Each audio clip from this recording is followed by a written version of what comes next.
doing stupid. Yeah, and we're live with another episode of BS Busters, and we're starting a little bit early because, well, most of the cast is here. We might be joined later by Kenoshi Abominito, maybe not. We'll see. Whatever happens, happens. But before we get any further, let's talk about let's have our panelists introduce themselves. So go ahead. Normally we let the lady go first, but we're gonna let the person who wasn't here last week introduce themselves first this time. So go ahead, sir. Hello, this is Pedophile from Getting Video Game Facts, and welcome to the apology episode of BS Busters Mini. Yeah, and now we'll let the lady go. Ladies and gentlemen, boys, girls, all ages, welcome to the BS Busters Light, I think. Yeah.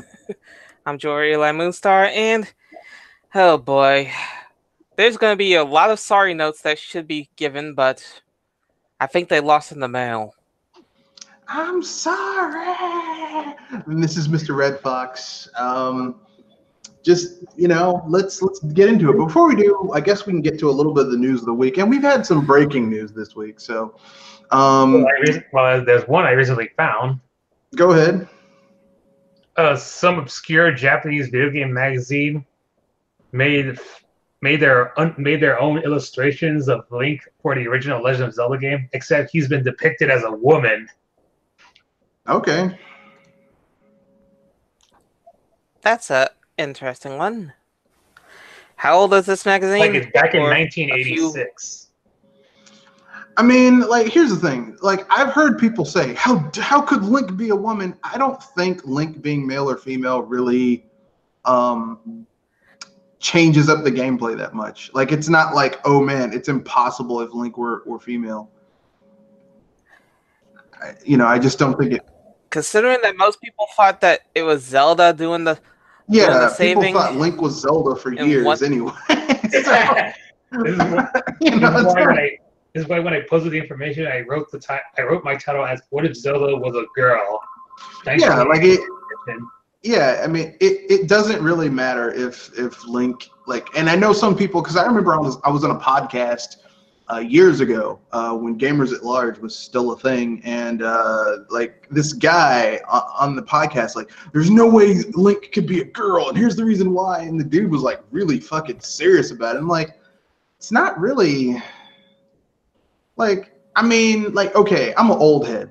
I grew up with Link being a dude, but they've made all types of changes to Link. I remember when Link had red hair, or brownish red hair, and was a young kid, and now over the years Link has become more or less the main Link for almost all the games has gone from being this little kid with red hair, or it went from looking like a little kid to 12, 13 years old, to being like a grown-ass man with blonde hair. So, it just, it's changed. I remember when Princess Zelda had red hair. Now she's a blonde. I mean,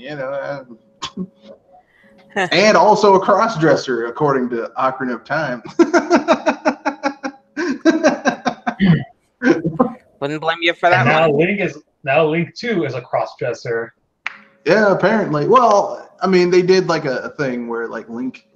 What if Link were female? And who cares? I mean, it's people get way too.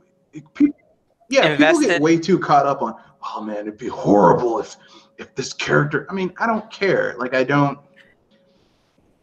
If the concept matches the gender, then it could work. Well, I mean, the thing is sometimes the thing is that okay, if there's aside from Skyward Sword, there's really no romantic entanglement between Link and Princess Zelda.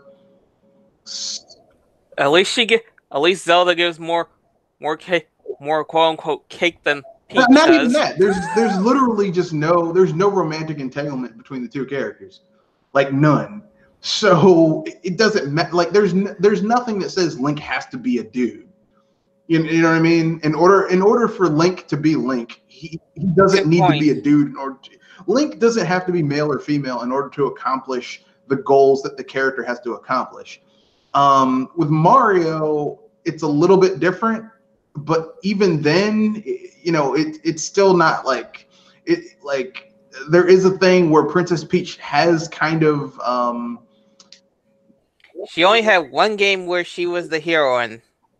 well, I was gonna say there, like in a lot of the games, she kind of sort of teases Mario a little bit.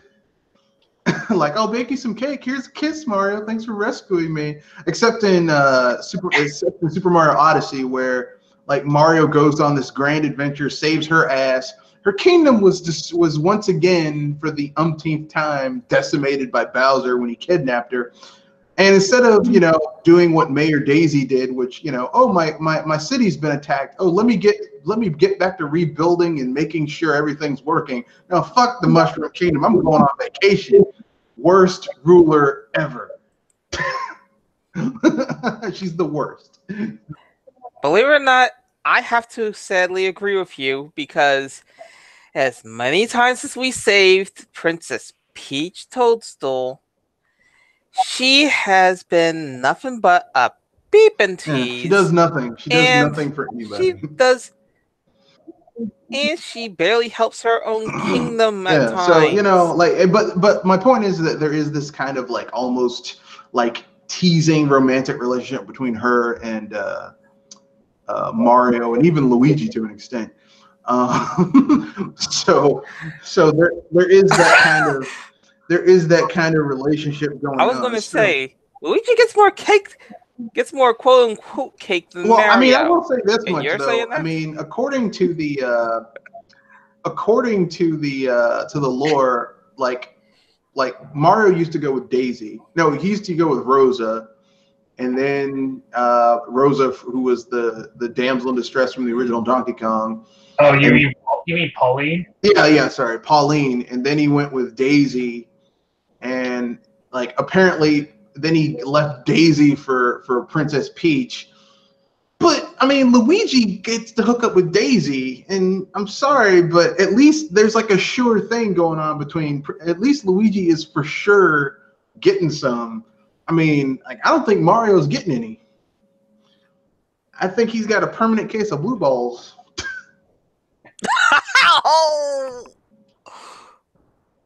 Why do you think his voice is higher than his brother's?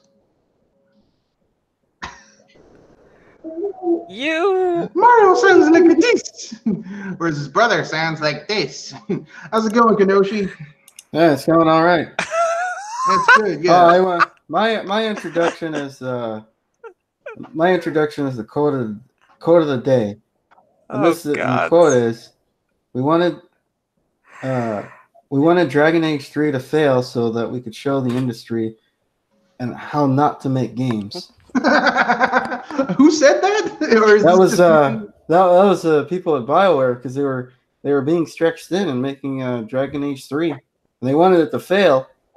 But when it won the Game Awards and when it got accolades, they were kind of despondent about it. Dragon Age 3 is so bad, though. Dragon Age, like people who defend that game, they're like, Dragon Age Inquisition's a good game. I'm like, Dragon Age Inquisition sucks. Yeah. It is not good. It is not a good Dragon Age. Like, basically, Dragon Age has basically been downhill since the original game. Like, Dragon Age Origins was good. The expansion, Dragon Age Awakening, was also good. And then... but it's an expansion. It's DLC for the original. And then they basically kind of went downhill with each iteration. Like Dragon Age 2 sucks. Dragon Age Inquisition is really bad. Not as bad as Dragon Age 2, but it's just bad. Like it's Dragon Age 3, Dragon Age Inquisition isn't as lazy as Dragon Age 2. Like Dragon Age 2 is lazy. Like they're like, oh no, we wanted to, instead of having you explore around, we wanted to be about a city. No, you guys had a certain amount of time to get this fucking game out. Because I remember when they announced Dragon Age 2, and then I remember when it came out, and like they announced it, and then it came out like a year later, and I'm like, a good RPG takes years to develop. Like it's not something you can get out in a year and a half, even 2 years. It needs to really cook. Yeah, it's like let me put it this way: a sports game is like cooking. What's something that's cooked really quickly? Okay, it's like you're cooking. It's like you're blanching a vegetable. That's a very quick thing. That's like 30 seconds hot water, then you put it in cold water. Very quick, very efficient. A good RPG is like cooking a stew. This shit's gonna take a while, maybe even all day. Hell, you might have to let it go overnight if it's a really tough piece of meat in there or something. Yeah. But yeah, someone says, "Oh man, we made this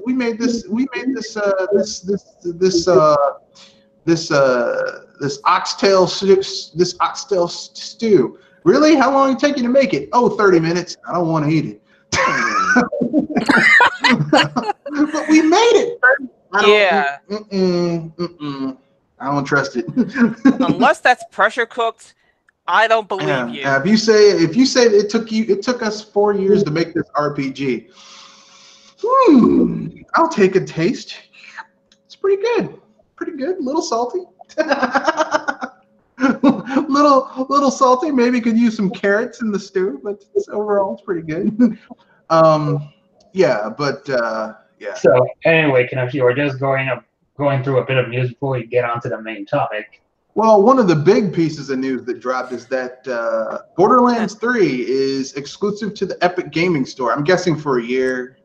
I guess it's the time to. And I hear the sodium flow from that. That was like when I heard that, that was the moment where I said, "Well, I guess I won't be getting this game day one," and I walked away.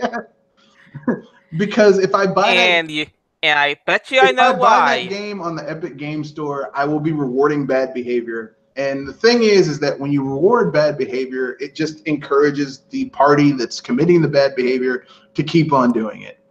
And I don't want to reward bad behavior. And you know what's funny? There's PC elites are encouraging this, even though a couple of years back they were complaining about console exclusivities being bad in general. Well, I mean,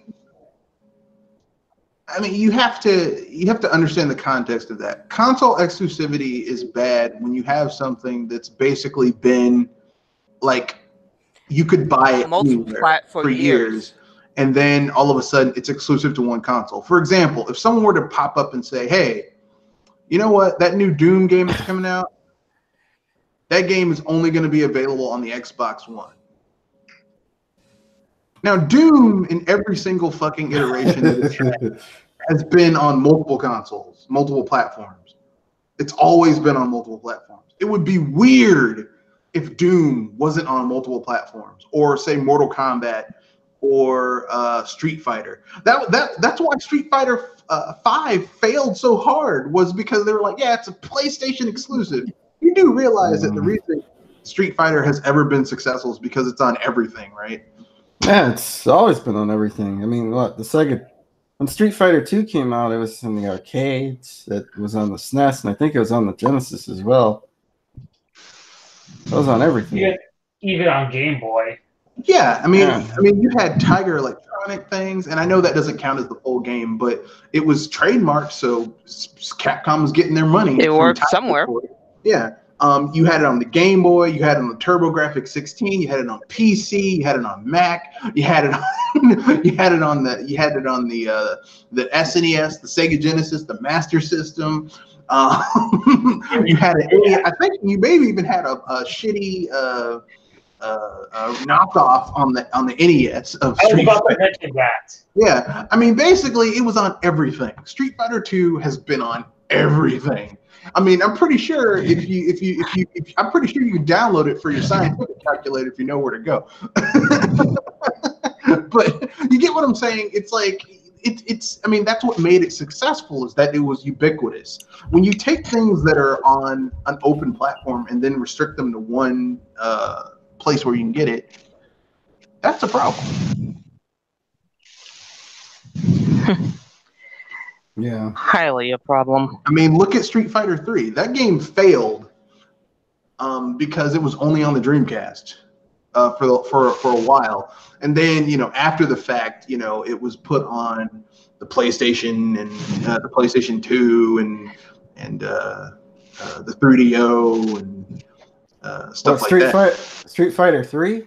Sorry, not 3DO. Yeah, no, yeah, it was on 3DO. Yeah. Then on Xbox Live, PlayStation Network. No, that was after. That was years after the fact. Like when it like that. Those were ports after the fact. When I say something came out, I mean it came out when it was commercially viable. So when it first came out, when Street Fighter 3 was first commercially available, it was only on the Dreamcast. So, I mean, and we all know that the Dreamcast was not the most commercially successful console. As a matter of fact, the Dreamcast did so badly and cost so much money to support that Sega left the console industry altogether. About painful. Yeah. So, So, I mean, I'm just saying, like. But yeah, PC gamers were upset about things being. Now, here's the thing: console exclusivity, when it's something that's a first-party thing, like you're never gonna play a mainline Mario game on PC unless you're emulating it. You want to play Mario Odyssey? Get your ass up and go buy a fucking Switch. Okay? You want to play Mario 3D World? Fucking get a Switch. Yeah, I mean, get a Wii U. You want to play Mario 64, either get an N64. Get an N64 or get the virtual some console, people make the joke, get in or get out. or whatever. You want to play Super Mario World, you got to have an NES or one of the myriads of other ways to get it. But my point, I mean, you know what I'm saying? Like, you're never going to play that legitimately on someone else's hardware. But, I mean, third-party stuff, yeah. Yeah, third-party stuff I'm a little upset by, but, this is the way we're going, Like, it's no longer so much about the hardware, it's about the distribution chain. So, where are you getting your streaming from? Is it going to be Google Stadia? Is it going to be Xbox's cloud shit? Is it going to be Sony's cloud shit? Is it going to be Nintendo's cloud shit when they inevitably throw their hat into the ring? Whose distribution platform are you using? What? Are you Amazon, Hulu, CBS All Access? Which one are you?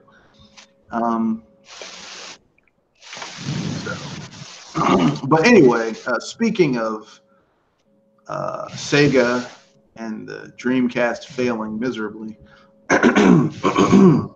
so that brings us to the main topic, which is companies that need to apologize for things they've done in the video game industry.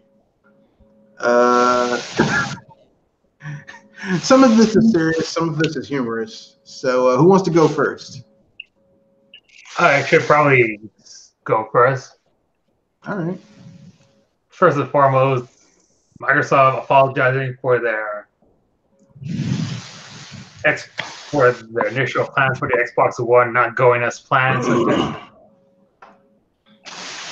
But they did apologize. They took Don Matrick and threw him into a volcano. That's true. And while they did it, they slit his throat and said, "We have a product for that." We have a product for that. Meanwhile, on the side of the ceremony, Jeff Keighley and Hideo Kojima made out in sweet gay love. Dude. With tons of coconut oil.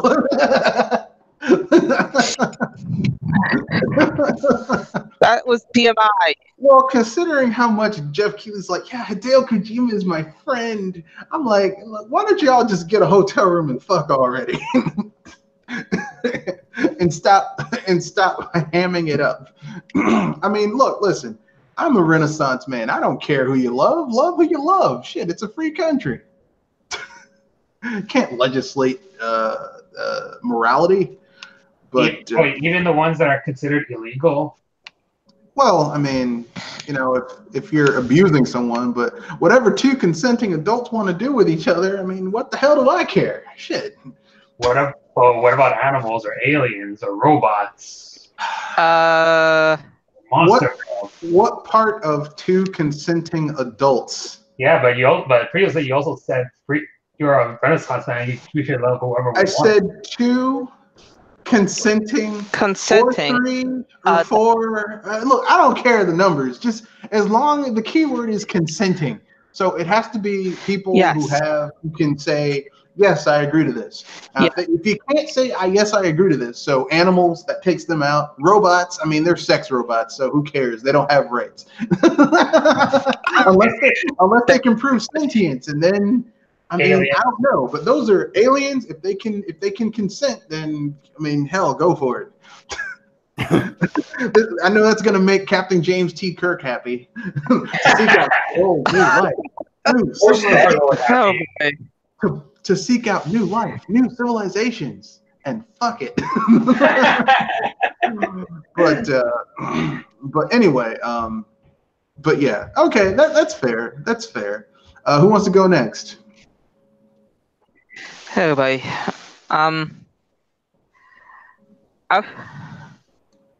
I could throw a quick one to what was it?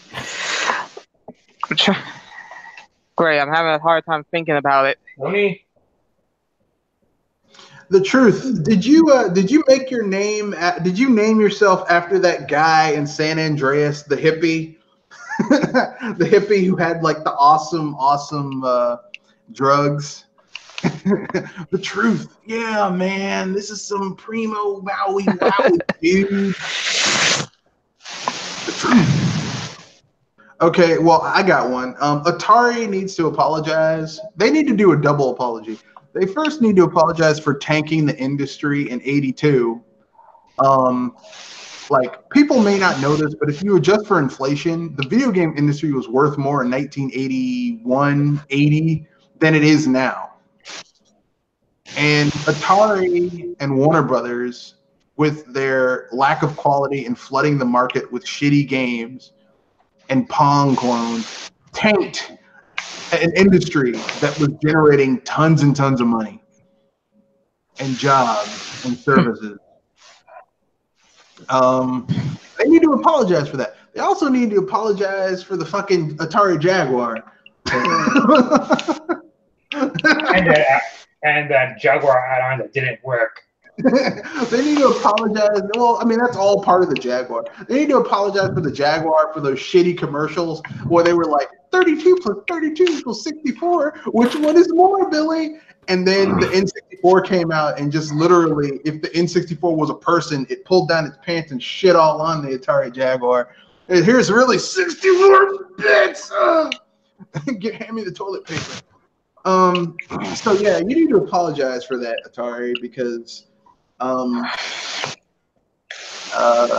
mean, the first one, seriously, you destroyed an entire industry that wasn't brought back until 84, 85 by a little Japanese company that before then just made, you know, a hand grabber, some game watches, some playing cards, and they had to bring the shit back. Fuck you, Atari. and secondly, seriously, that bullshit that you pulled with the Atari Jaguar, just, oh god, no. Fuck the Jaguar. Okay, so who wants to go next? The apology, the company that needs to apologize. Yeah.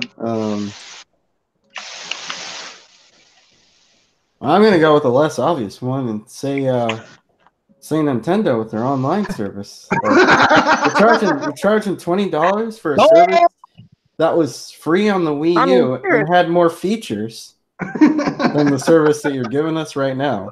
Ouch! So okay, you hit a certain person's on this panel's a hot button issue for them. Come on. You pretty much hit the hot button for us contributors in Video Game Facts. No, I mean I understand why people are complaining about the online service. Yeah, I mean, like, here's the thing. I got mine for free through my Amazon Prime thing because I got Twitch Prime for free, but it was included with my subscription. But for people who paid $20 for that, I just I went to it's a better price than what the others are giving, so don't start. I went on the Nintendo Online and I went through the games they offered for the online service, and I'm like,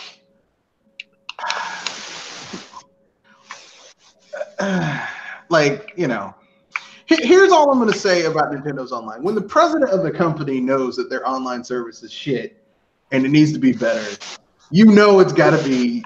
I mean, because here's the thing. Like, you know, here's what I like about Nintendo's the people who run Nintendo.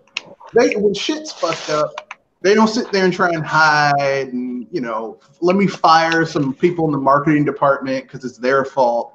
They're like, you know what, we fucked up. It's on us. Or this shit's fucked up. We need to fix it.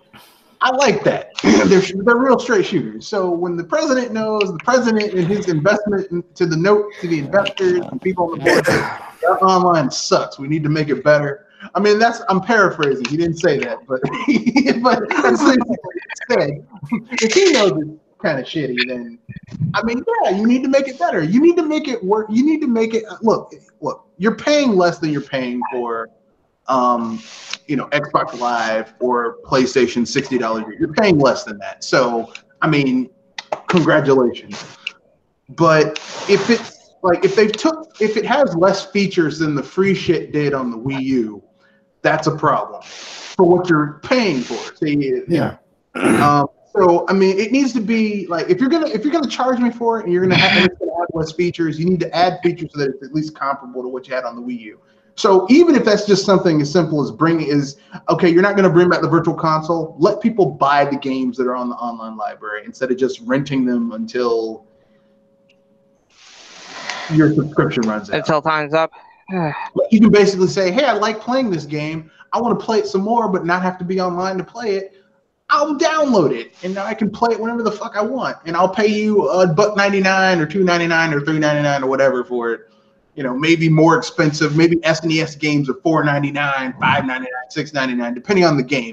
Like if it's like a long ass RPG like Final Fantasy VI or something, you know, that's a $6.99 game. You know, Chrono Trigger, you know, Earthbound. Those are not. It's not like, oh, I only spent $5 on this. Come on, man. If you bought that game physically loose, it'd be way more than that. Come on, you gotta give them a little bit more than that. You know, N64 games maybe $10. You know,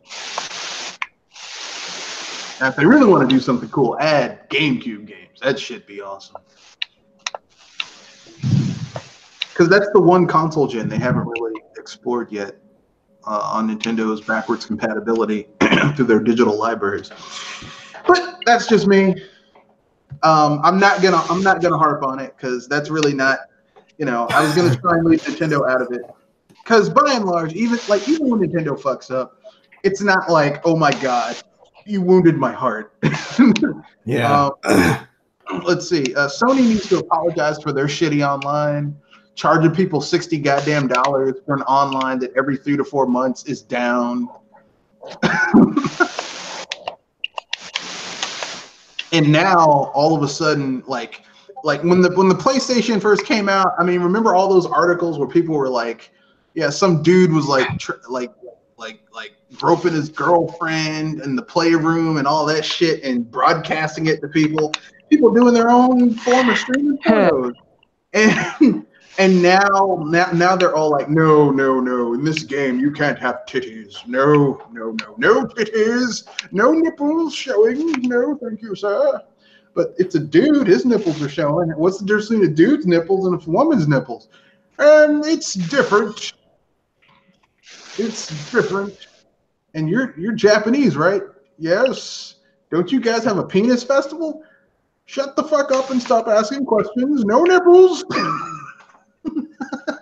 That's basically what Sony's doing. So they need to apologize for that. Any other big first-party company needs to apologize for something? Obviously, have we talked about EA yet? No, we have not. If you can bring them up. I'm surprised. EA needs to apologize for their apology letter will probably be a book. It'd be a trilogy. EA needs to apologize for everything they've done to the game industry in general. They need to apologize. First of all, they need to apologize for Jack Tretton and the 3DO. I know, like, that's not necessarily them, but Jack Tretton was the CEO, and then he left and created the 3DO. He's like, yeah, with this stupid-ass idea, you know what? We're going to create a console that cuts the other first parties out of the console industry. Really? Did you actually think that shit was gonna fly? This dude was the head of EA. They need to apologize for monopolizing the sports games, especially the NFL. Because remember, does anyone here remember NFL 2K? NFL 2K games? Nope. Oh damn! Only the NBA 2K games. No. Back in the day. Oh, I thought you said NFL 2K games. That's what I'm saying. Yes, back in the day. See, 2K used to be owned by Sega. Okay, they basically handled the sports games for the Saturn and the Dreamcast. And the Dreamcast, while it had its flaws, had really good sports titles. Like in NFL 2K, NBA 2K, all that stuff.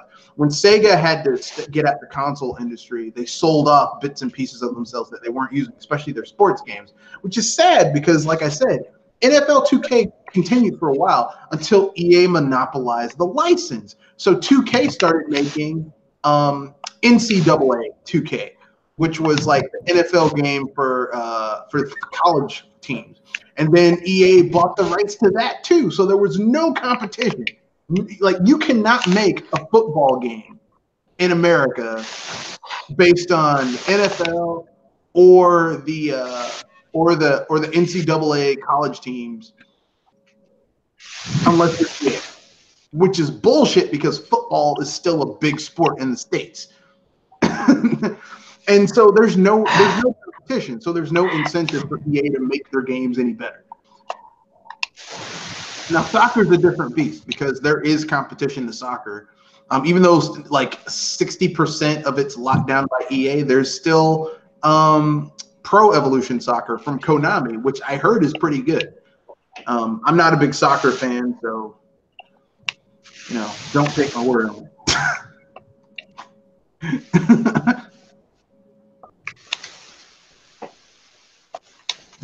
Let's see. I think Joe still hasn't.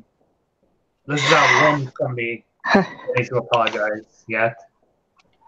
If anything, I'm trying to think of it. Oh yeah, I should have Konami and Capcom apologize respectively for how they treated some of their mascots and how they treated their games and two markets in a sense.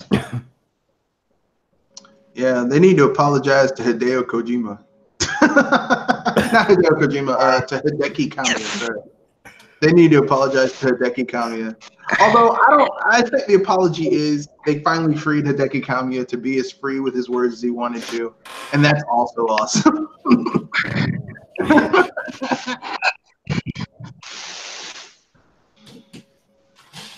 So who else? Sega needs to apologize for ruining the internet with all of this bizarre Sonic. Yeah, but they also gave us Ugandan Knuckles, which is all is forgiven with Ugandan Knuckles. I will show you the way.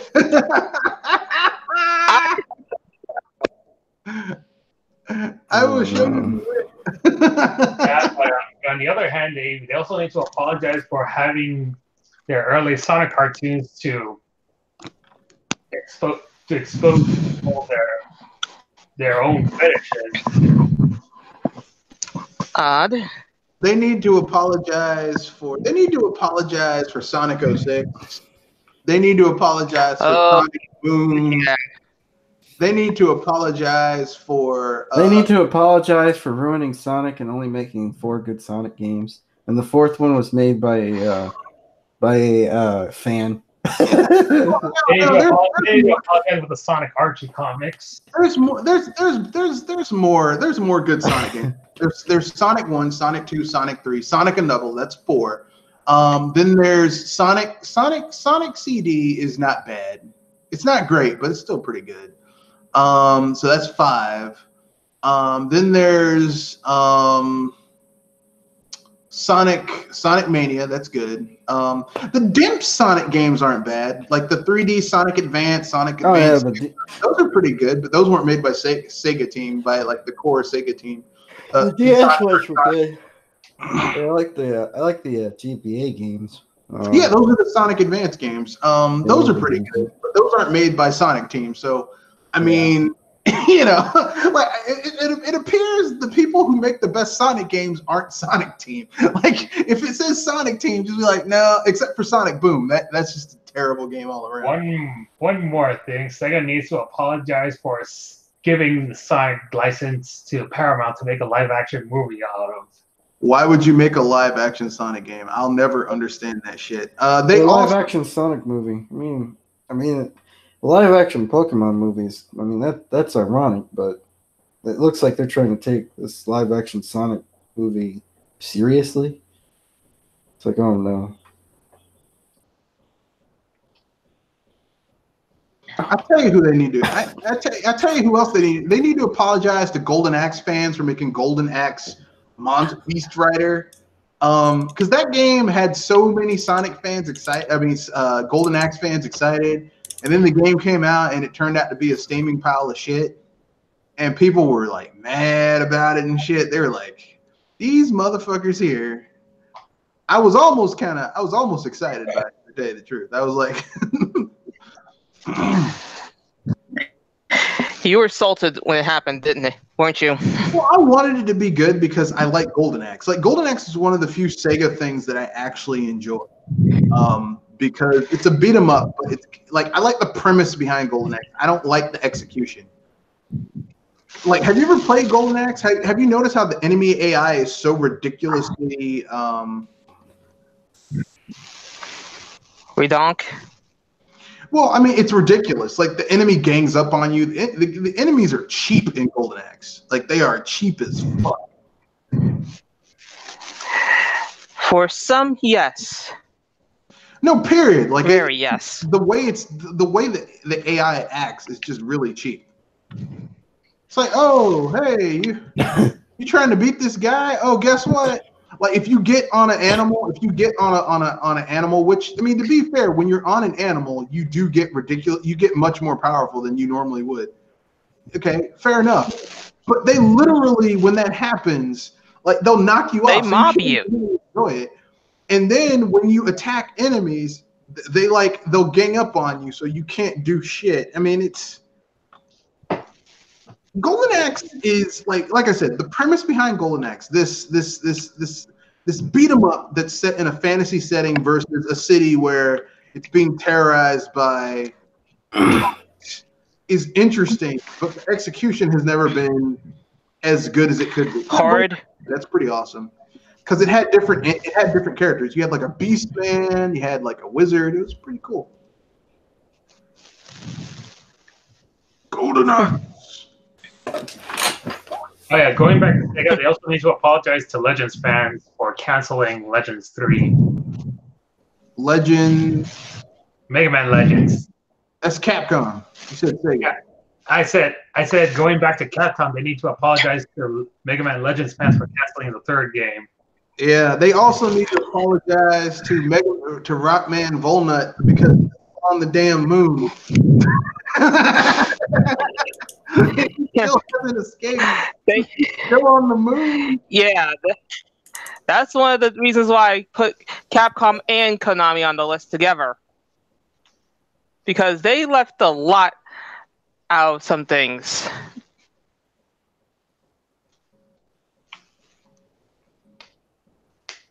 Fair enough.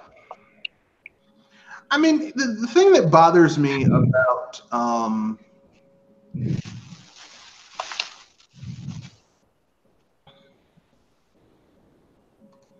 the thing that bothers me about a lot of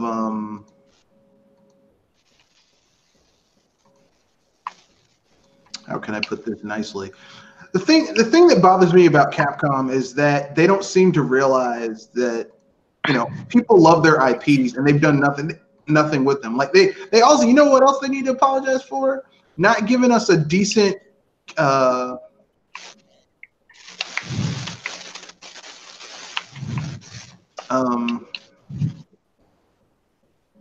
not giving us a decent breath of fire in years. And no, the mobile ones are not going to be counted.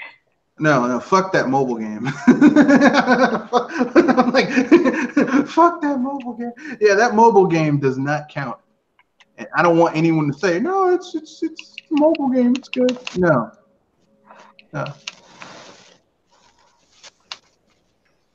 The mobile game does not count. I'm sorry. I know some people are going to get angry. I don't even care if you get angry because it doesn't count.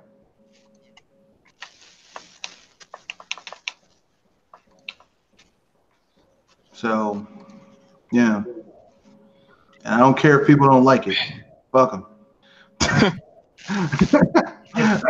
There's Ubisoft who needs to apologize to Rayman fans for not giving their main platformer mascot enough spotlight, and instead give more to the Rabbids. Yeah, I had to apologize for the existence of the Rabbids.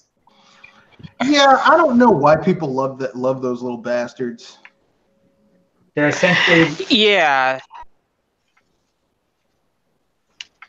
because they're not funny. I'm sorry. I don't care what anyone says. Those little sons of bitches are not funny. And I'm tired of people acting like they are. Oh, no, they're hilarious. To who? To children. Not the kids I know. Yeah. There's humor and then there's BS. Like, I can understand why. Like, people like, well, they're like the Minions. But I can understand why the Minions are funny. The Minions are funny because basically they're absolute fucking idiots, but they try their hardest, even though they're fucking idiots.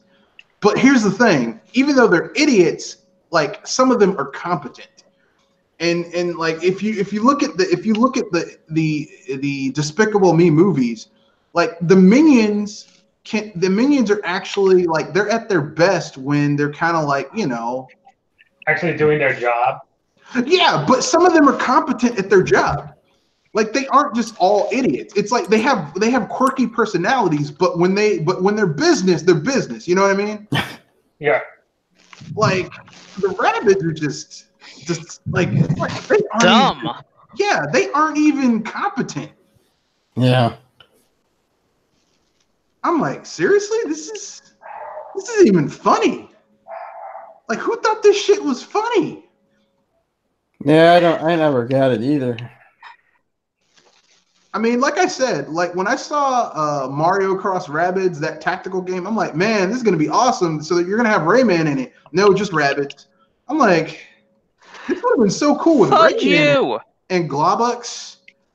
No, the Rabbids have long since abandoned from the Rayman series and become their own thing ever since they became popular. I don't know where they're popular at. They aren't popular here in America. Maybe in Europe, but not here. And we're the biggest market, so like. Yeah, I mean, come on. I mean, I could see we weren't the biggest market, but when you're talking shit and you're not the biggest market, that's when I got a problem. And that's why I don't fucking like the Rabbids at all. Period. Fuck those bastards. And let's see. Fuck them. Ubisoft also needs to apologize for the glitchy messes from the recent Assassin's Creed game.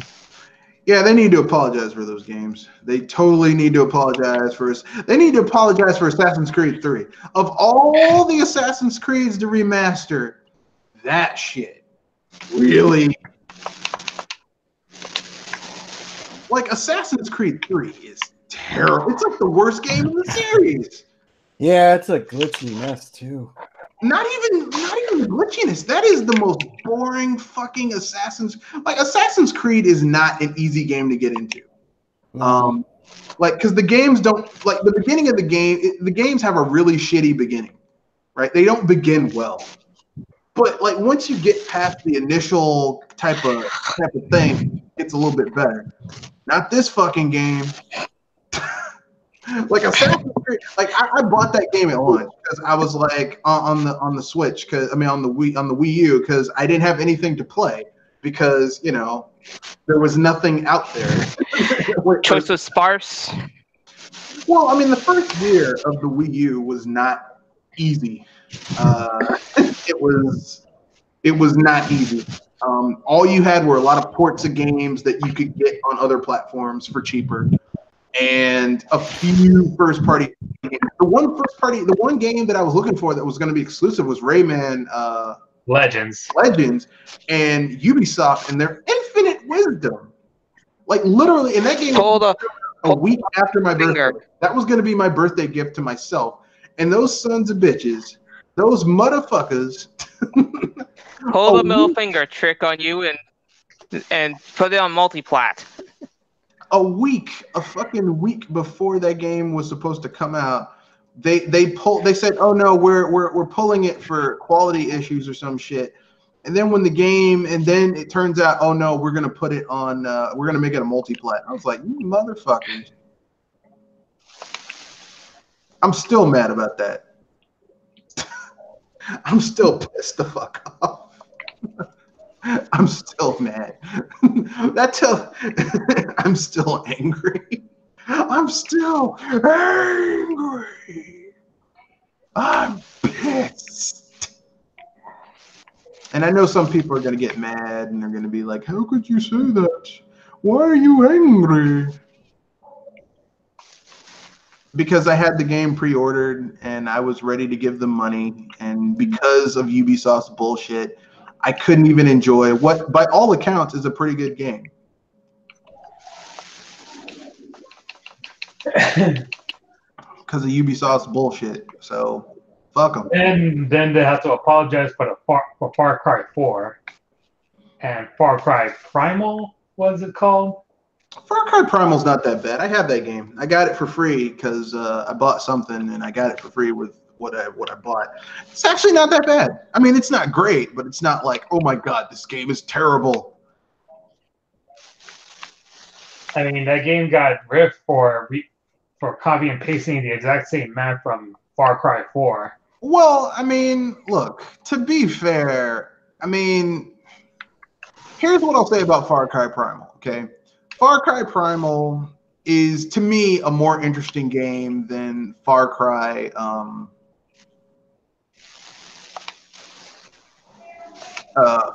4, because Far Cry 4 is just like there are no likable characters in that game. Like, they're all just assholes and people that I don't really give a shit about. You know? Whereas in Far Cry Primal, I mean, I'm not happy. My only gripe with Far Cry Primal is that they're like, well, this is a prehistoric tale set, in some ancient time in the far past. It's like, I hate to break this to you, and it's set at this point in Europe. I'm like, well, actually, according to the prehistoric records, there were people weren't of that complexion living in that part of Europe at that time. Like, the historical, even though they're like, yeah, we're being historically accurate. I'm like, no, you're not, because all these people should be dark skinned.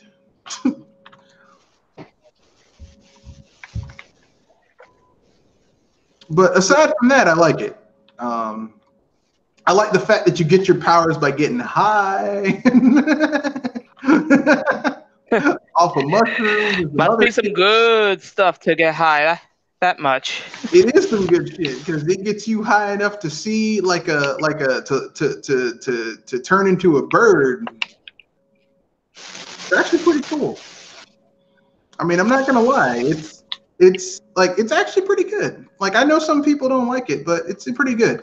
I mean, yeah, it reuses the map, but it's a purer game. Like,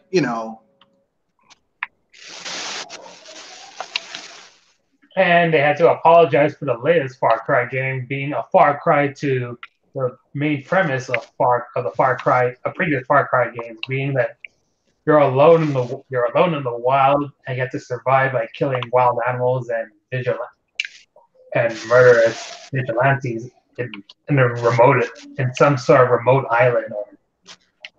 Well, that's more amusing, really, because the original Far Cry was just the whole big thing about Far Cry was that you're basically in this reactive environment where anything can happen, and the AI was really good, but I mean that was about it. It wasn't like, oh my god, look at all this shit, you know.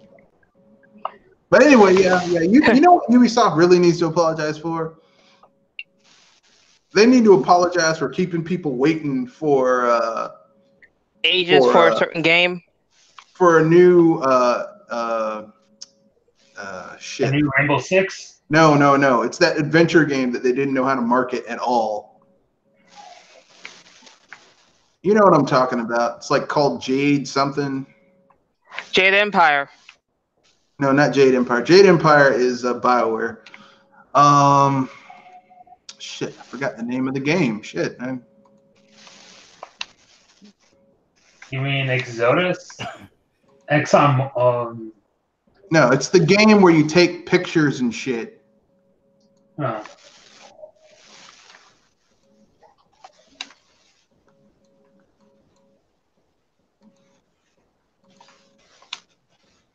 They're making a sequel, but it's actually a prequel, some shit like that. I don't think I remember. Here, let me look it up because I remember this game and I remember playing the shit out of it and enjoying it. Let me look it up. Oh, you mean Beyond Good and Evil? Yes. Beyond Good and Evil. Like, they haven't made a sequel to Beyond Good and Evil. They're making a fucking prequel, which is just stupid. You know? Like, why would you do that? Mm-hmm. And still no news about it. Well, no, they showed a new trailer because, you know, that's what you want when you're thinking about a new game. You want new trailers, not new content. And fuck that. Let's see, who else needs to apologize? Oh, Activision needs to apologize for basically taking so many awesome things and running them into the ground repeatedly, over and over again. Call of Duty, Skylanders, Rock Band, Guitar Hero. Rock Band isn't. I think Rock Band is from EA. You're right. Tony Hawk. They ran Tony Hawk into the ground. And taking new IPs and then not using them properly, kind of like how they did with what was the name of that game that I love so much? Oh, I remember. One of my favorite new games that they did nothing with except rape and destroy. True Crime. Ouch. Gun. Made by the people who made Tony Hawk. It's actually a pretty good game. It was basically Red Dead Redemption before Red Dead Redemption without the pretentious bullshit of Red Dead Redemption. If you can understand what I'm saying. Mm-hmm. I liked it. It was a good game. Not perfect, but pretty good for what it was. Until And they destroyed they'll it. have to apologize for putting the Crash franchise into a decade-long hiatus until its recent revival through a series of remakes of his first 3 games. Which may or may not be good.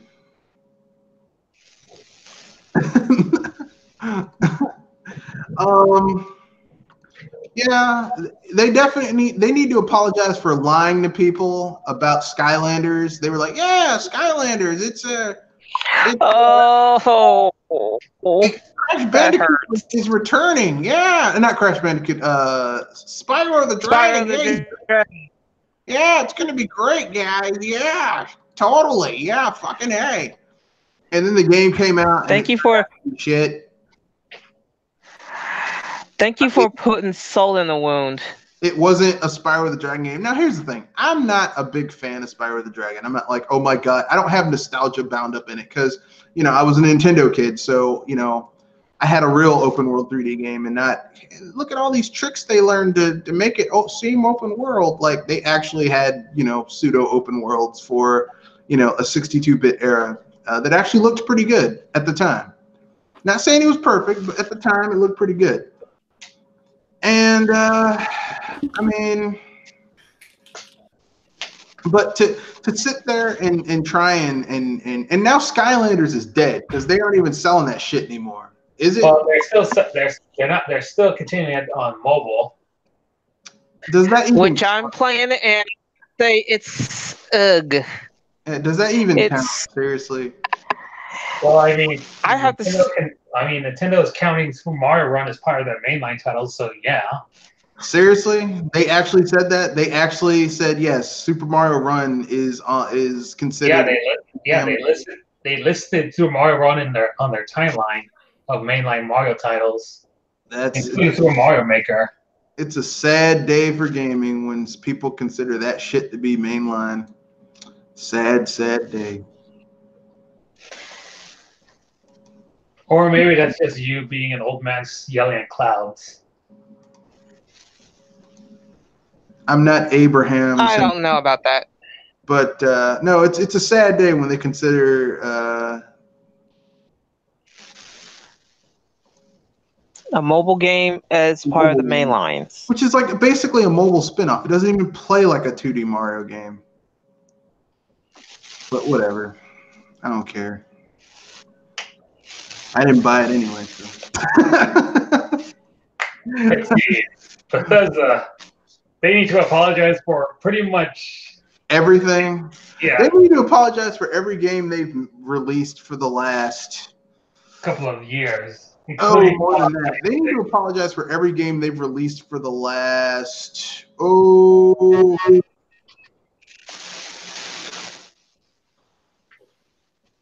the last decade. Longer than that.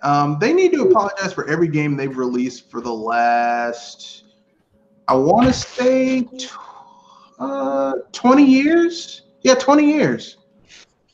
20 years of broken, busted, fucked up games that people make excuses for because, the modding community fixes their fucking games for them. You're talking about Fallout game, the Bethesda Fallout games. No, more than that. Bethesda games. Well, shit, Bethesda games in general, they do that.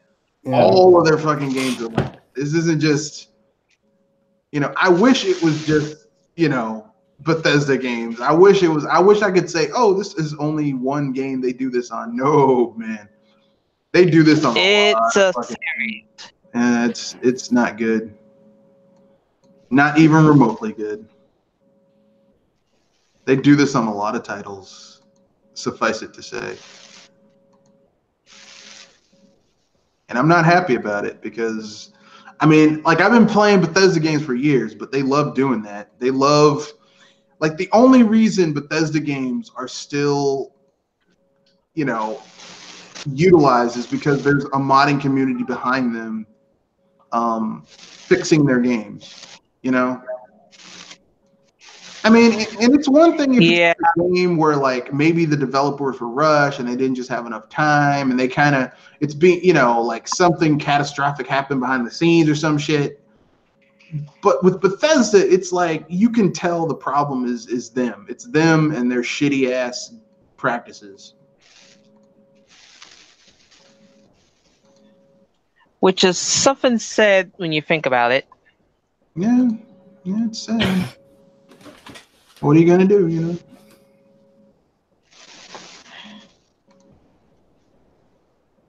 What are you gonna do? Except get on with it. That's all you can do. Yeah. Get on with it. Though, I think I could pull an epic for using all their popularity in one game to try to bully their way into the market. Yeah, that's some bullshit. And I'm going to.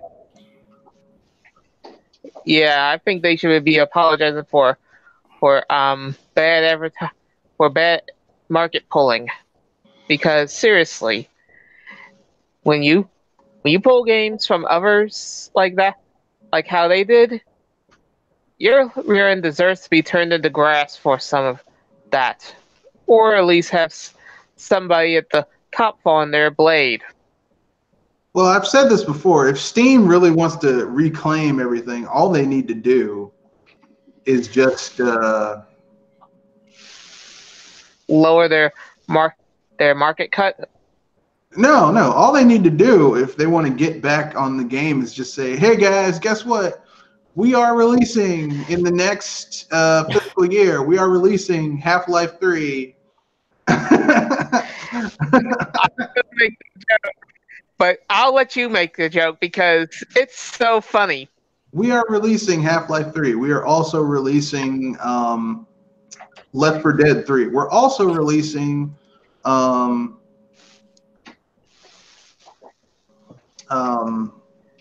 let's see, what other 3? Portal 3. We're also releasing Counter-Strike 3. All they need to do is say we're releasing 4 games that are the 3rd editions of beloved franchises that people love. Boom.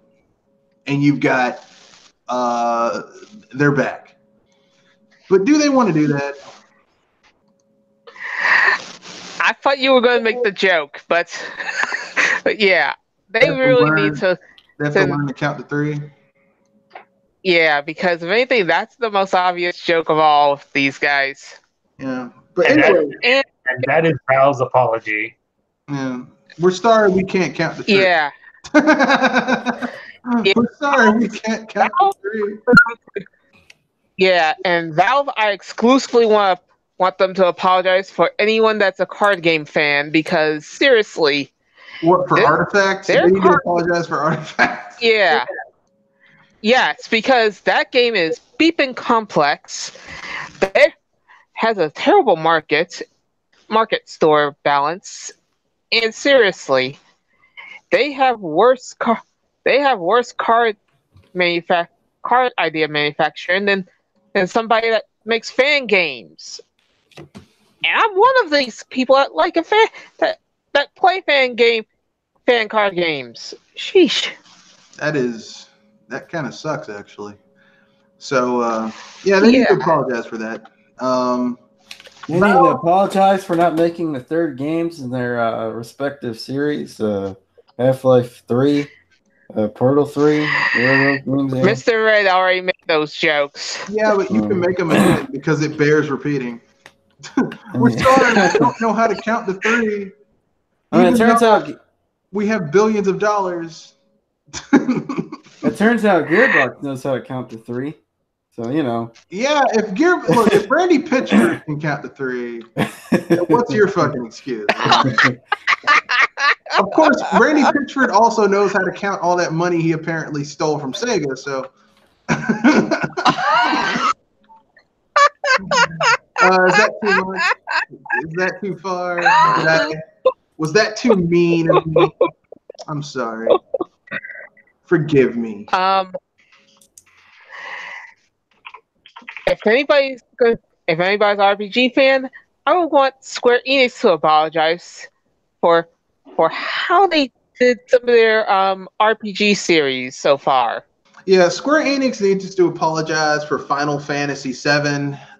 They need to apologize, not because that game is bad, but because that game basically... well, they just need to apologize for Final Fantasy 13.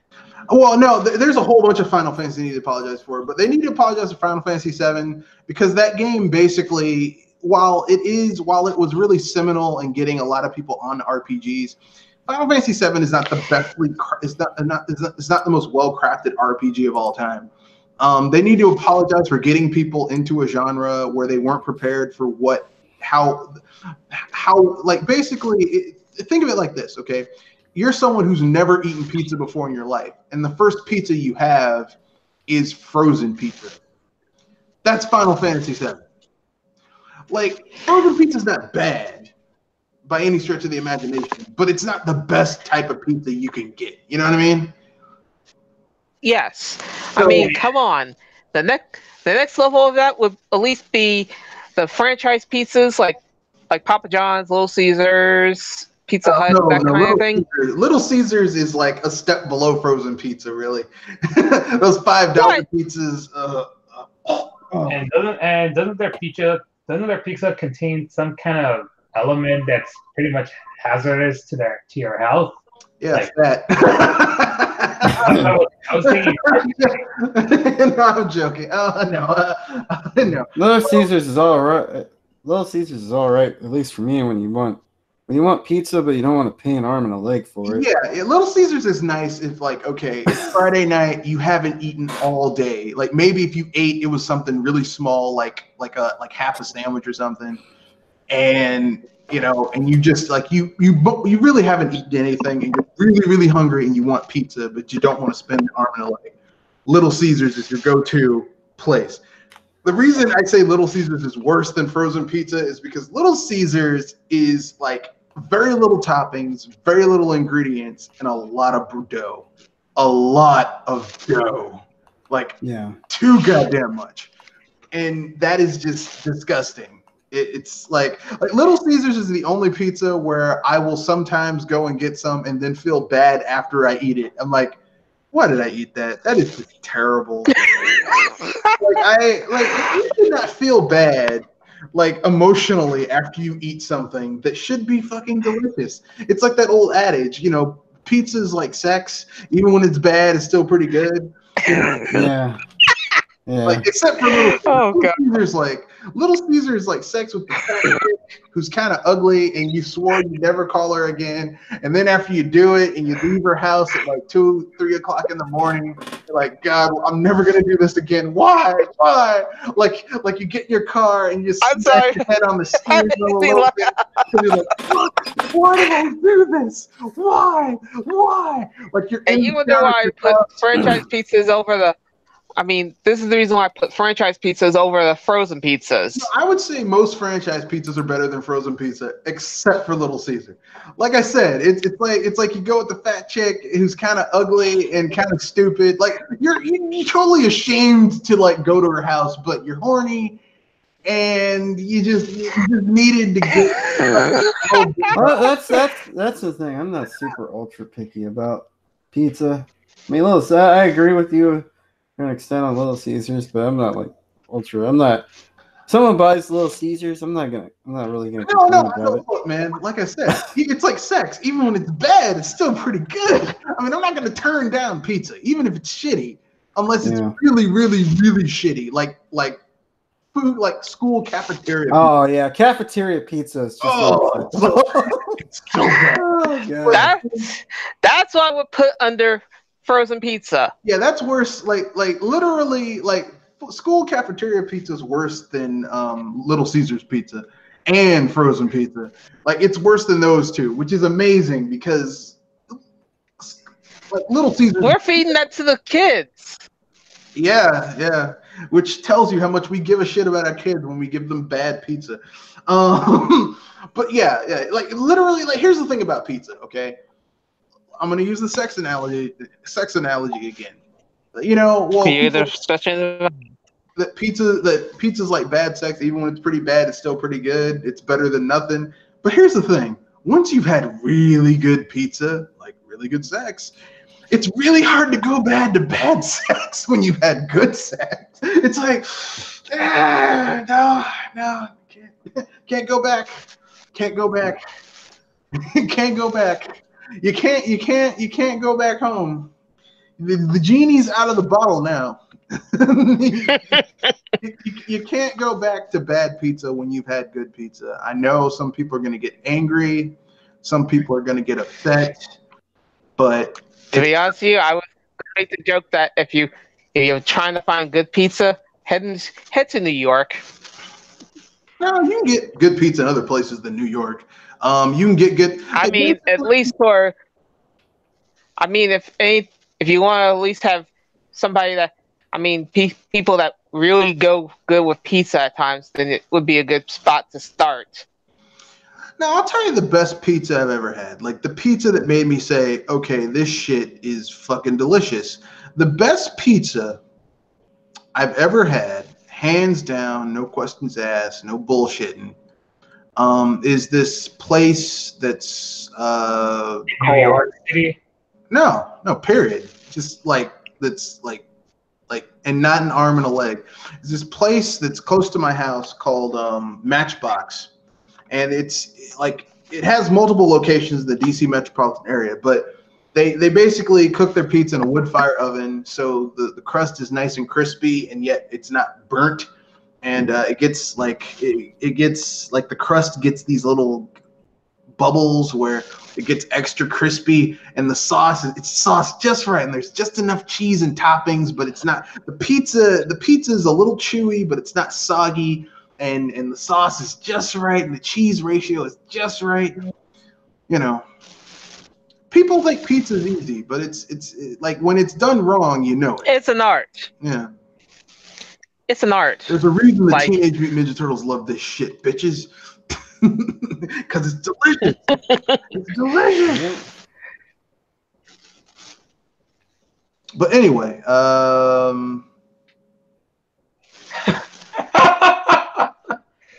So what's the joke, Pinks? Oh, sorry. I just saw an image of Thanos wearing Punisher's outfit in one of the official Marvel comics. that's kind of weird, but whatever. Anyway, there is one video game company that also needs to apologize, which is Rockstar Gaming. They need to apologize for letting Jack Thompson to try to ruin video game reputation by saying that they cause real life violence. Yeah, but Jack Thompson would have found some way to. He still would have found something to bitch about, because Jack Thompson is looking for a payday, and he doesn't care where he gets it from.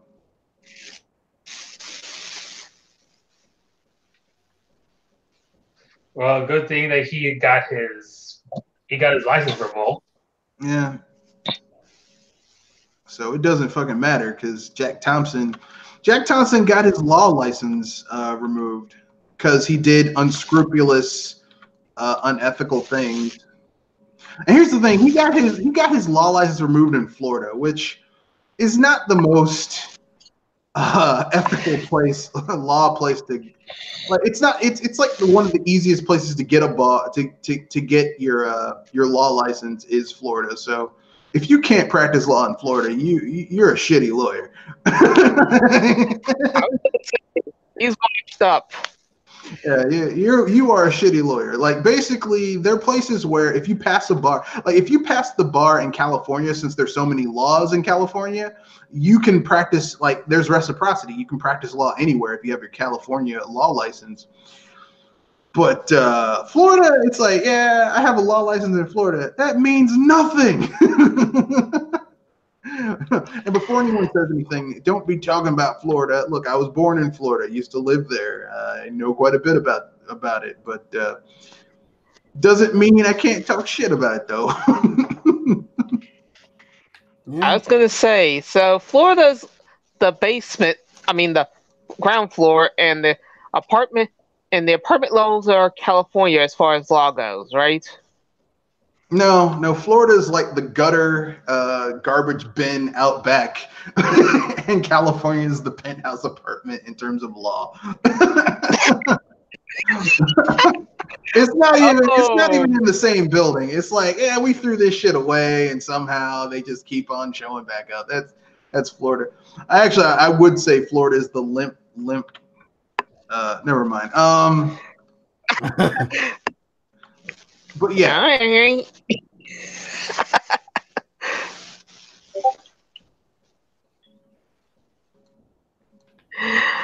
Whew.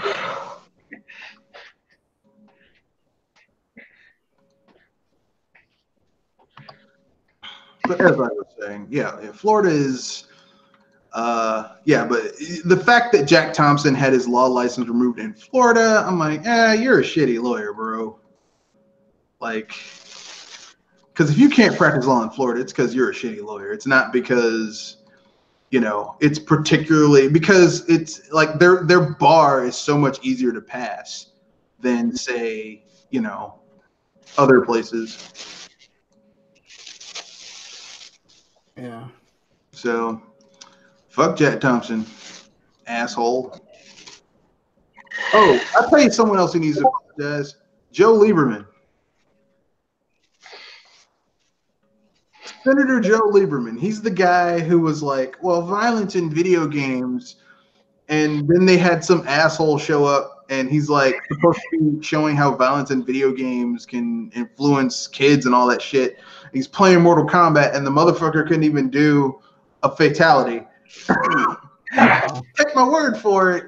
It's really violent. I'm like, I'm not taking your fucking word for it, you big head motherfucker. I'm proud that when I was in college, I helped get that motherfucker. We almost got him unelected, and we almost kicked him out of office in Connecticut. Bastard. And you think that Rockstar should apologize for going too far with their original version of Manhunt 2? No. Which would supposedly give it an AO rating?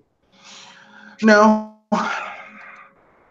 Because video games, like movies, are meant to, they're meant to be entertaining. And like, I mean, by that argument, there shouldn't be rated R films because rated R films allegedly will appeal to a smaller audience and make less money.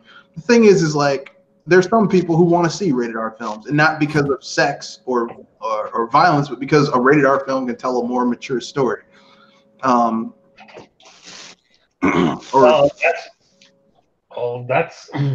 a flawed argument, because I would happy to go watch an R-rated movie that has any uncensored breasts for me to jerk off to. Okay. I mean, I'm not gonna get too deep into it, but there's think the same way. There are better places. Like, here's the thing: rated R doesn't mean it's not censored. Rated R means that it deals with concepts that are more of a mature nature, not necessarily for children. Typically, this is typified by violence and sexuality. But the thing is that, like, I mean, like, for me, I don't really consider sexuality to be that big of a deal.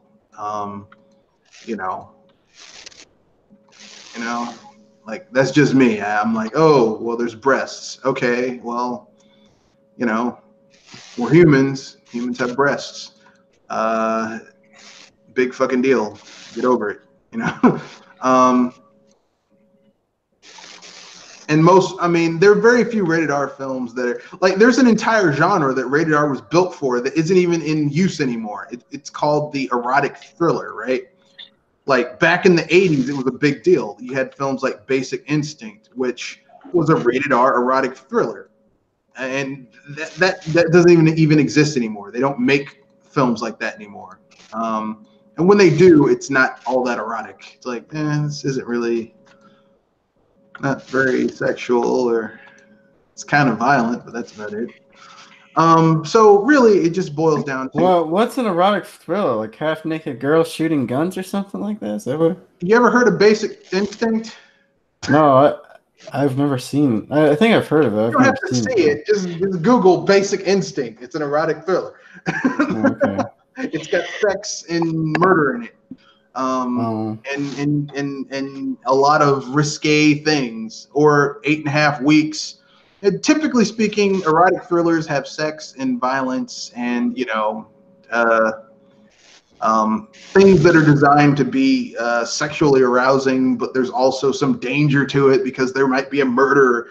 Some ladies doing like back in the day, like they had erotic thrillers back in the day in Hollywood, but they weren't allowed to show like breasts or anything like that. So instead of it having like naked, they called them noir. But basically, that's what an erotic thriller is. It's basically a noir. It's like basically noir, except there's in the modern age. Well, not in the modern age. In the 80s, you had breasts and sex and stuff like that. Not that there's real adult content. Okay, because like here's the thing. Like I said, I have nothing against sexuality in film. I think that Film's one of those things where art imitates life, and we like. Have you ever watched those really old TV shows where they have this family and the mom and dad are like sleeping in separate beds? Yeah. Like that made no fucking sense.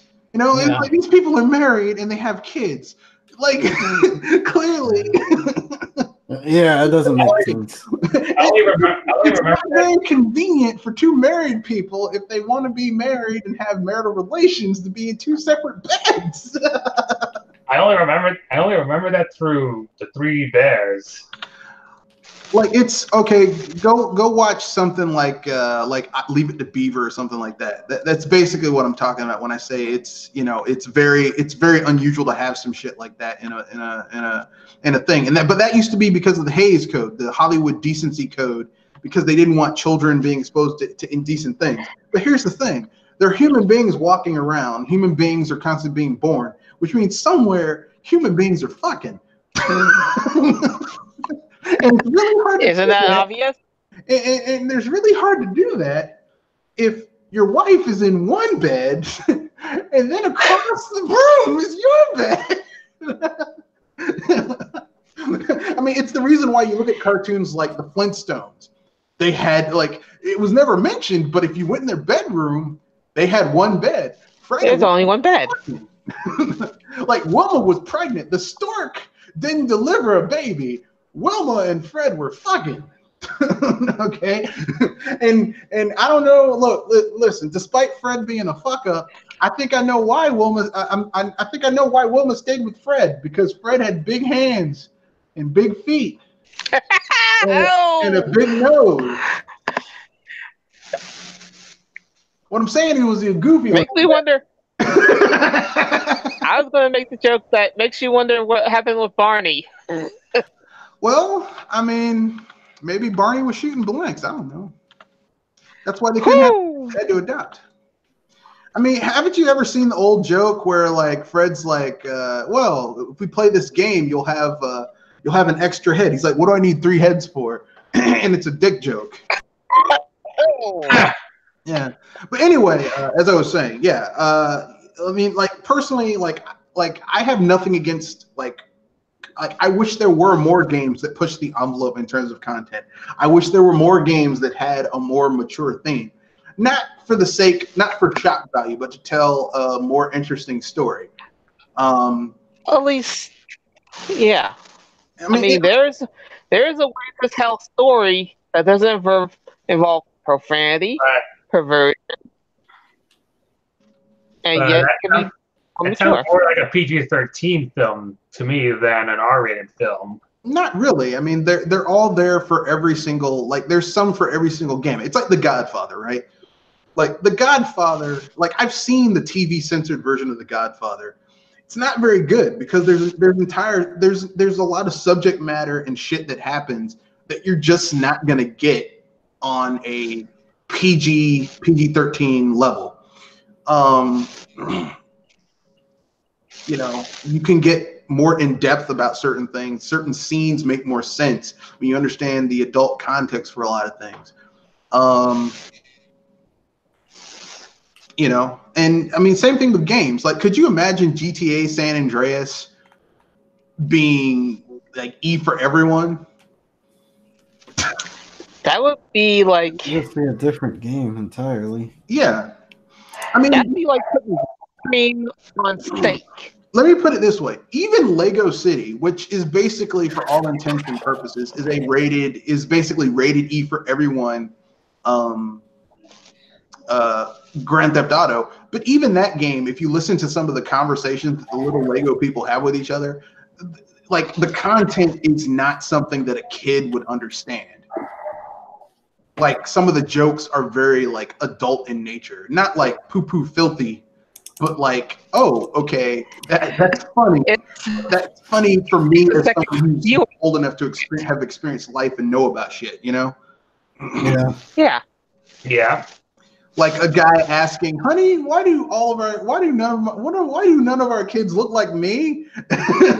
like as a kid, that joke would go completely over your head. Like you wouldn't get it at all. But as an adult, you're like, oh, it's a double punch because it's Legos, and the Lego people are made out of different pieces, so it works on that level. But also, as an adult, it means his wife was fucking around.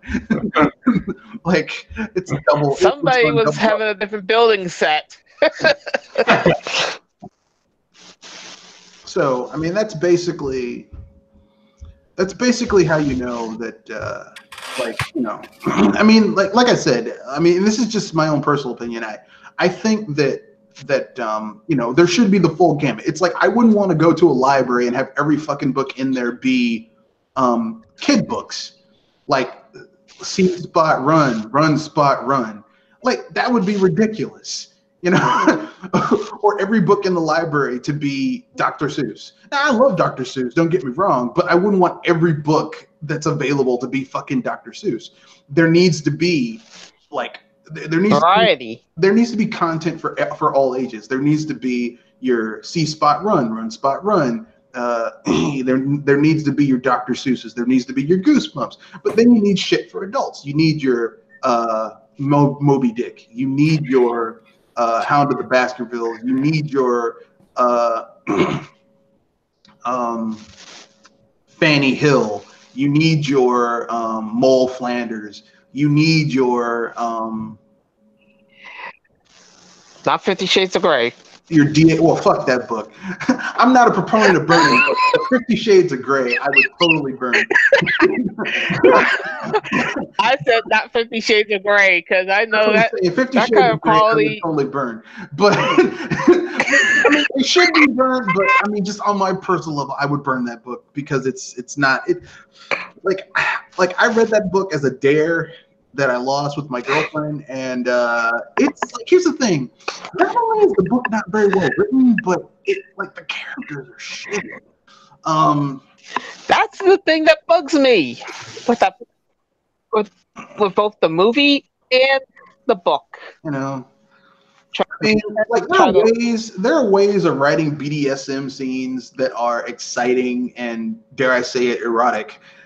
But the lady who wrote 50 Shades of Grey, that shit is not, like, women are like, oh, this is so exciting. I'm like, clearly our brains work differently, because this shit is dry as hell. This shit, I mean, I don't know about you, but I mean, if I was into BDSM, if I read 50 Shades of Grey, I would get a soft on. Reminder that 50 Shades was originally a Twilight fanfic.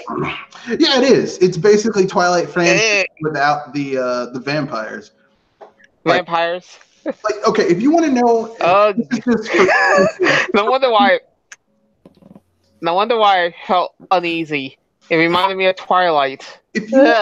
For those of you potential readers, writers who want to learn how to write erotically without it being erotic, like really explicit, go read any of Anne Rice's Vampire Diary books. Like, those are very they're very erotic without being spicy. Erotic.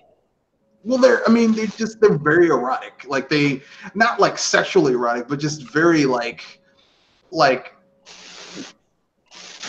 they're just very, they're very intense and have very emotional scenes. Like, they're really, really intense. And yet there's really no sex in them because vampires can't have sex. But like the way she writes about how vampires do change other, like, normal people into vampires, it's almost like a sexual act. It's very, very erotic, very, like, almost romantic, and how they have emotions and stuff like that. And, like, it's very well written. And then you read something like 50 Shades of Grey, it's like, what is this shit? It's like, but I mean, you get what I'm saying. Like, back to games, like, there should be the full gamut. It shouldn't all just be, like, I wouldn't want all the games available to be like Mario. I wouldn't want all games. I know, and that's the thing. Software. I wouldn't want all games to be Dubro games, first-person shooters. I don't want all games to be open-world sandbox games like Red Dead Redemption or GTA. Like, I think you need all the variety, but it would be horrific if everything was just one thing. Like, I don't think all films should be PG-13 or PG or G for everyone, because there's sometimes you want to watch something that's not going to have fucking little kids in there with their parents. You know what I mean?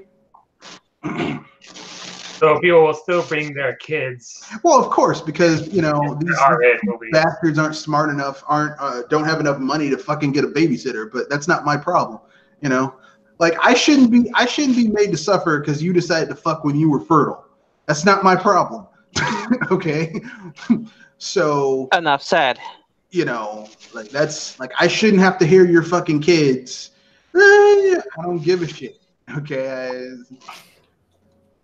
you know.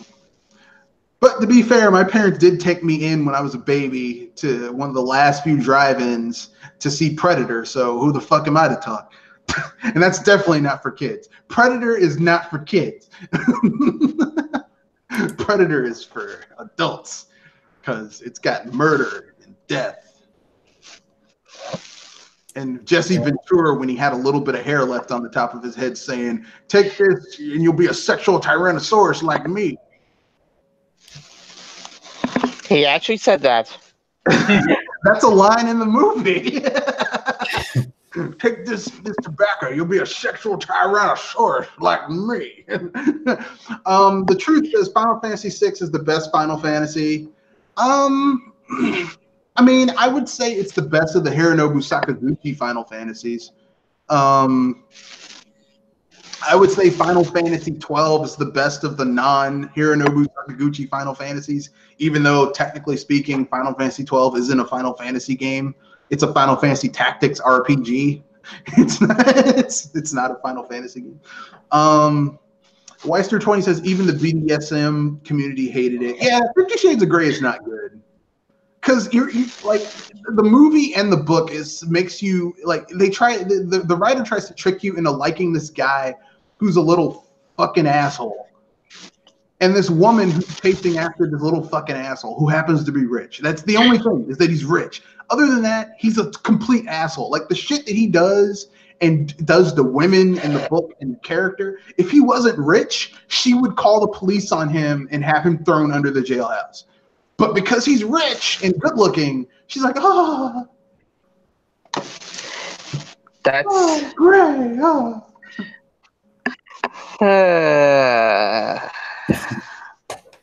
And like I said, the sex scenes are not very well written. Like the way she writes her sex scenes, I'm like, has this woman had sex? What? Good question. 50 Shades of Grey writer? Yeah, I'm like, because the way she writes her sex scenes, I'm like, I don't think you're aware of how sex works. I don't. But then again, movies have been doing that for years. Like if you look at movies and you look at sex scenes in movies and how people have sex, it's like you do realize that where his dick is where her belly button is. I don't think you know how sex works.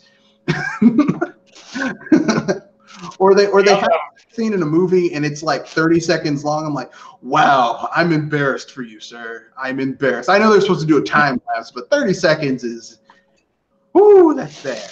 And I have a problem that how there's no implication that they're either under. I think they're just a side mix. Or if they're using protection or using birth control, because if they're actually banging, then they might have accidentally made the love interest pregnant before they got married. Oh, they do that in a lot of movies. They do that in a lot of movies where someone has sex. Like there was this movie with Molly Ringwald and some other guy where the whole point of the movie is that she goes off to college and before she gets to college, she and her boyfriend consummate their love and she gets pregnant and she has to drop out of college and take care of a baby. And it's like the movie starts off really cool and then it turns into a fucking horror story where she's this young girl with a kid. And like how her life just goes to shit because of it. It's like, God damn, you know, it's really kind of fucked up.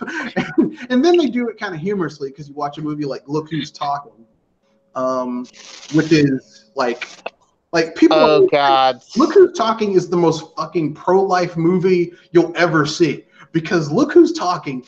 Every cell in the movie. Well, not the egg, but the sperm are talking. And then they get to the egg and they start to divide and then they're talking. The baby's in the womb and it's talking.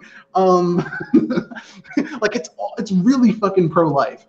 It's one of my favorite films though, despite it being really pro-life. Because I like Bruce Willis doing voice acting because he's funny. Because he doesn't give a fuck. He just does himself. voice acting. Like, you know how Eddie Murphy doesn't change his voice at all when he does voice acting. Yeah. Like, I'm Donkey. No, Eddie Murphy. You know, like I saw a clip of the Hong Kong Phooey cartoon that WB was gonna do with Eddie Murphy as Hong Kong Phooey. He's just playing himself.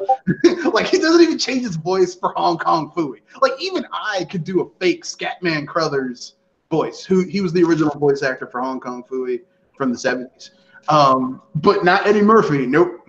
And I know Eddie Murphy can do voices because, I mean, the Clumps, Coming to America. I mean, but apparently He had some voice.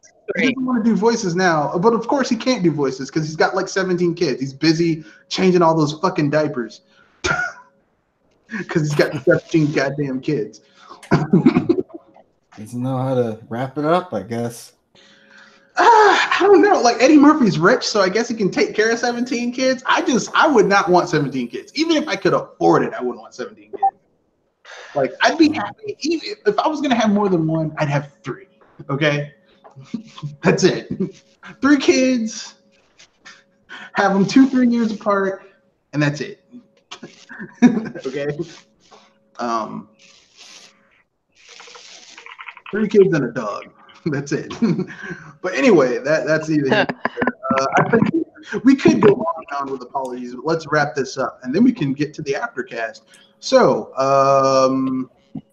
who wants to go? I'll let Kenochi go first, since normally he has to leave before everyone else. What's the question?